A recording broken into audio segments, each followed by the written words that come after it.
Bienvenidos a Economía en Breve número 177, donde comentamos lo más relevante de la marcha de la economía. Comenzamos en esta semana con la advertencia que realizó la Organización Mundial de la Salud sobre la aceleración del contagio del COVID-19 en el mundo y su epicentro, que ahora está en América Latina. Como pueden ver en esta gráfica de la Universidad Johns Hopkins, el contagio no se ha detenido y pareciera incluso estar acelerando, estando ya cerca de alcanzarse los 9 millones de personas contagiadas con más de 464,000 decesos. Cabe recordar que varios países han comenzado ya un proceso de reapertura de sus actividades y en muchos casos están comenzando a observar también nuevos brotes de la enfermedad. El influyente diario británico The Economist señaló en un artículo de esta semana que América Latina está abriéndose antes de tiempo y que el fracaso de México para contener el COVID-19 muestra por qué América Latina es el centro de la pandemia en estos momentos.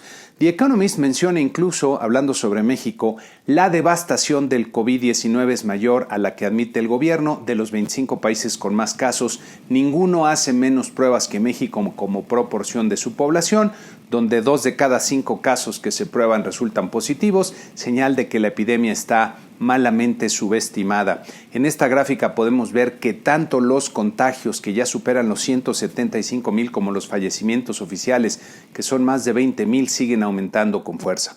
A pesar de estas noticias, los mercados accionarios en el mundo tuvieron una buena semana con el promedio de 10 mercados que seguimos aquí, ganando 2.4%. La recuperación que han mostrado los mercados ha sido más que extraordinaria, como podemos ver en esta gráfica. Ya la semana pasada platicábamos del comportamiento exuberante de los mercados financieros y la posibilidad de que la inyección de liquidez de los bancos centrales estuviera generando burbujas en los precios de los activos. Hace unos días le hicieron una entrevista a Mohamed El-Erian, que es una de las personas de mayor influencia en los mercados financieros en el mundo.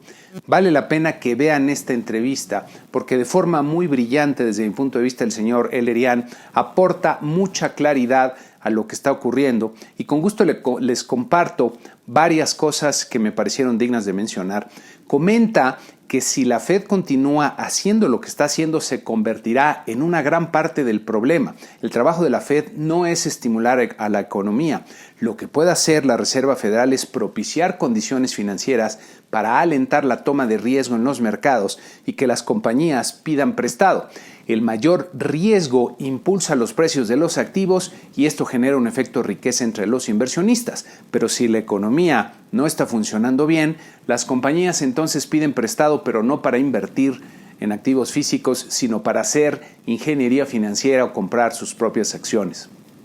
Cuando le preguntan por la desconexión que hay entre lo que vemos en la economía y el comportamiento de los mercados, lo explica primero preguntando cómo es que los analistas del mercado pueden predecir el futuro con confianza cuando las propias compañías han suspendido utilidades y están advirtiendo a sus inversionistas que no tienen visibilidad. No se trata de las compañías y no se trata de la economía. Se trata de lo que él llama el backstop, que podría traducirse como la red de seguridad. Se trata de la confianza que te da alguien con una imprenta de billetes en el sótano, alguien con la disponibilidad masiva y la habilidad para soportar a los mercados financieros, como lo han hecho por los últimos 10 años y continuarán haciéndolo.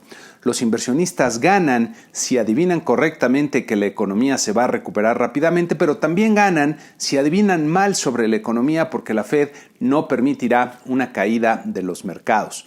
Los mercados entonces tienen a la Fed de rehén, lo que puede producir una situación de mercados zombies, completamente distorsionados y con precios incorrectos. Los mercados son los que asignan los recursos en la economía, por lo que esta situación destruye la asignación eficiente del capital y destruye también las señales tan importantes que mandan los precios. Por último, advierte de la presión que habrá por todos lados para la desglobalización de la economía y del masivo juego de echar culpas que ve venir y que el riesgo mayor es el de una falta de sincronización en el mundo, pero también ve la oportunidad para aprender de esto y eventualmente no solo ganar la guerra, sino también ganar la paz. El mundo tendrá que aprender en algún momento a cooperar nuevamente a escala global. En fin, realmente vale la pena reflexionar sobre lo que nos dice este gran conocedor de la economía y los mercados mundiales. Yo enfatizaría mucho que para salir de la anemia económica en la que caerán varios países se requerirá de volver a cooperar a escala global. Hablando de la Reserva Federal, en la semana hubo 2 participaciones importantes de su presidente, el señor Jerome Powell, que insistió en la significativa incertidumbre que hay sobre la velocidad y fortaleza de la recuperación económica, ya que hasta que el público tenga confianza de que esta enfermedad se ha contenido, una recuperación completa es poco probable. También recalcó la importancia que tienen las empresas medianas y pequeñas, que son de hecho el corazón de la economía. En Estados Unidos hubo, por cierto, un par de indicadores que hay que comentar, comenzando con la gran sorpresa que presentaron las ventas minoristas del mes de mayo, que repuntaron a una tasa récord, salió en varios encabezados en varios medios, de casi 18% y superaron por mucho los pronósticos de los economistas del mercado. Sin lugar a dudas, el dato fue muy positivo y mucho mejor a lo previsto, pero hay que tomarlo con calma, ya que el crecimiento de 18% es respecto al mes de abril, cuando las medidas de aislamiento pegaron con más fuerza, y como pueden ver en esta gráfica, todavía la tasa de variación anual siguió siendo negativa.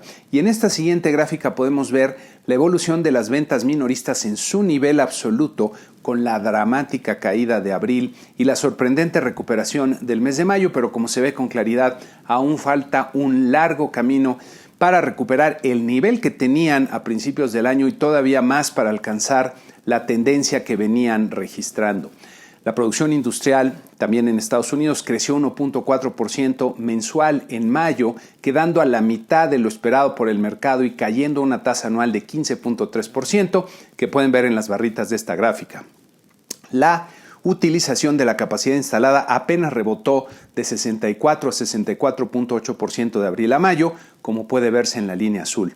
Y en esta siguiente gráfica puede verse la dramática caída en el nivel de la producción industrial durante abril y el tímido repunte del mes de mayo. Pasando a México, nuestro mercado accionario repuntó 1.9% en la semana, muy en línea con el resto de los mercados accionarios que ya comentamos. Nuestro tipo de cambio se depreció 1.9% en la semana, terminando en 22.65 pesos por dólar. Las tasas de interés de los bonos a 10 años en México se redujeron más que las tasas de los bonos a 10 años en Estados Unidos, como podemos ver en esta gráfica. Pasando a los temas económicos de México, la oferta y la demanda agregadas se contrajeron 1.9% real anual en el primer trimestre del año, sumando 4 trimestres en contracción. La oferta agregada representa la totalidad de bienes y servicios que hay en la economía, que son los que se producen internamente, es decir, el Producto Interno Bruto, más aquellos que importamos. La demanda representa la forma en que se utilizan estos bienes y servicios por parte de los hogares y las empresas y el gobierno, ya sea para su consumo, para inversión o lo que exportamos al exterior y también los inventarios que acumulamos. El que estén cayendo refleja la debilidad que persiste tanto entre los hogares como en las empresas del país. El consumo privado, que es el componente de mayor peso dentro de la demanda agregada, se contrajo 0.5% real anual, como vemos en esta gráfica, mientras que la inversión se desplomó 9.3% real anual, sumando ya 4 trimestres con caídas importantes, como podemos ver en esta otra gráfica. Esta caída es especialmente preocupante, ya que anticipa una mayor debilidad económica en la actividad en el futuro, ya que para producir más bienes y servicios se requiere tener más empresas, más fábricas, más bodegas, más maquinaria y equipo, es decir, más bienes de inversión. Pero lo que nos dicen estas cifras es que la producción de este tipo de bienes de inversión, se está contrayendo. El siguiente evento es muestra de una de las razones por las que está cayendo la inversión en el país. La API, que es una asociación que agrupa a las empresas productoras de petróleo y gas natural en Estados Unidos, mandó una carta a los secretarios de Estado de Comercio, de Energía y al representante comercial de Estados Unidos, acusando al gobierno mexicano de discriminar a las empresas estadounidenses en el sector de energía, lo que es contrario al Tratado de Libre Comercio anterior e inclusive al nuevo. Falta ver cuál será la reacción del gobierno del presidente Trump, pero ahora que ya está enfilándose a la campaña electoral y dado que atizar a México le fue muy redituable políticamente, ahora que está cayendo en su aprobación y las cosas no le están saliendo bien, podría darnos algunas sorpresas desagradables. Es uno de los temas que habrá que tener en el horizonte. Por cierto, Trump realizó un evento de campaña en Tulsa que resultó con poca asistencia para lo que se esperaba, por lo que culpó a los que protestaban en las calles, generando con sus comentarios más división y polarización. A ver cómo le va. Regresando a México, el Banco de México presentó su reporte sobre las economías regionales del primer trimestre del año, que contiene, por cierto, mucha información útil e importante. El reporte es muy amplio, pero les comparto algunas gráficas que me llamaron la atención, comenzando con esta, que nos muestra la evolución del indicador de actividad económica en las diferentes regiones, donde puede verse la diferencia notable en el desempeño de la región sur, que se ha rezagado notablemente frente a las demás, lo que invita a la reflexión de por qué ocurre esto. Un elemento de la explicación podría ser que el sur concentra la mayor parte de la actividad petrolera, que ha venido en declive en los últimos años. En esta otra gráfica se excluye el petróleo y la región sur sí sube un poco, pero sigue viéndose una diferencia importante respecto a las demás. Habría que explorar otras explicaciones, como por ejemplo la fortaleza de las instituciones de cada estado, las facilidades para formar empresas y la solidez del Estado de Derecho, que creo que son parte de esta explicación. Otra gráfica que me pareció muy interesante del reporte fue esta, donde muestran la percepción de las empresas respecto al impacto del COVID-19 en la demanda por sus productos. Aunque hay algunas empresas que vieron incrementar su demanda en algunos sectores, especialmente alimentos y bebidas, la gran mayoría revela reducciones, ya sea leves o importantes. Banco de México presentó un análisis muy bueno, por cierto, respecto al posible efecto que la pandemia podría tener sobre el empleo, considerando tanto el efecto directo, que son los empleos perdidos por el cierre de las empresas o por la reducción de actividades por el aislamiento. También considera el efecto indirecto, que es el que se produce sobre otros sectores por las empresas que ya cerraron y empresas que se ven también afectados por el cierre de estas primeras. Y por último, el efecto inducido, que es la pérdida de empleos asociada a los cambios en el consumo privado como consecuencia de un menor ingreso o gasto de los hogares. Ellos explican que esto no es un pronóstico, pero nos deja ver la gravedad del impacto sobre el empleo, como podemos apreciar en esta gráfica, que bajo las condiciones que describen podría llegar a 1.739.000 empleos perdidos. Para la semana que inicia tendremos mucha información importante en el país, comenzando con la encuesta de empleo, que tendrá que hacerse de forma diferente por el INEGI ante la coyuntura del COVID, y vamos a ver si la pueden sacar a tiempo. Probablemente se posponga.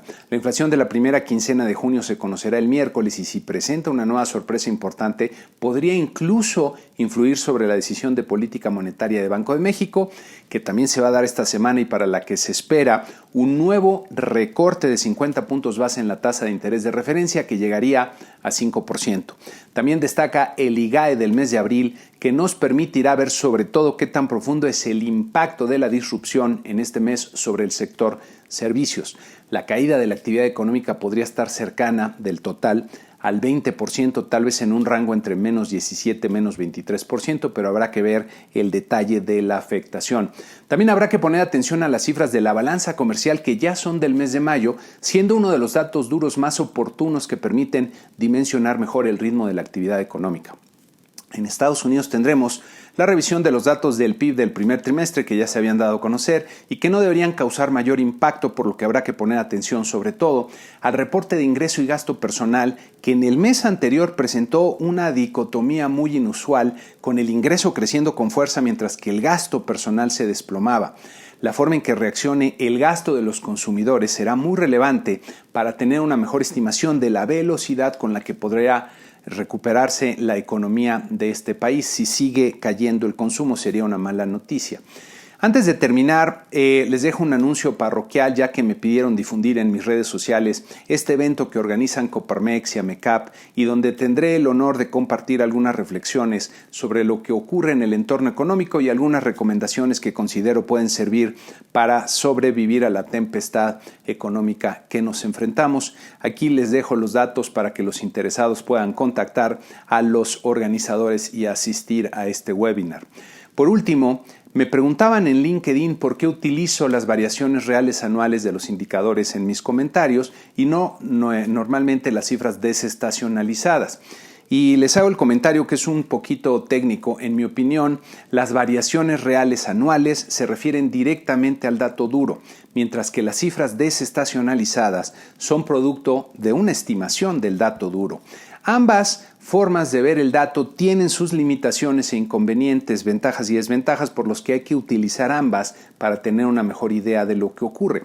Hay dos serios inconvenientes, desde mi punto de vista, en las cifras desestacionalizadas que me llevan a preferir siempre hacer referencia a las cifras originales. Por un lado, las cifras desestacionalizadas cambian con el tiempo conforme se tiene nueva información y se actualiza la estimación econométrica. Es decir, si ustedes ven hoy la serie desestacionalizada de algún indicador, verán que el valor de hace 2 o 3 o 4 meses cambió normalmente respecto a lo que se reportó de forma original cuando se da a conocer el dato, y a veces de forma muy importante.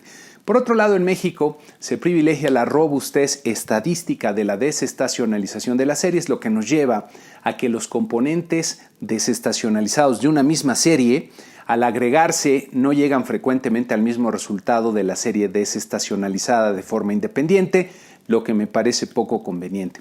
Espero que con esto haya respondido a la pregunta que amablemente me hicieron. Y con esto concluimos este programa número 177 con la invitación usual a que se suscriban al canal si el comentario les pareció útil, les gustó, que le den like y desde luego que lo compartan entre aquellos a los cuales también les puede ser de utilidad. Muchas gracias, feliz Día del Padre, por cierto, a todos los que aplique, y muchas gracias nuevamente, muy buena semana.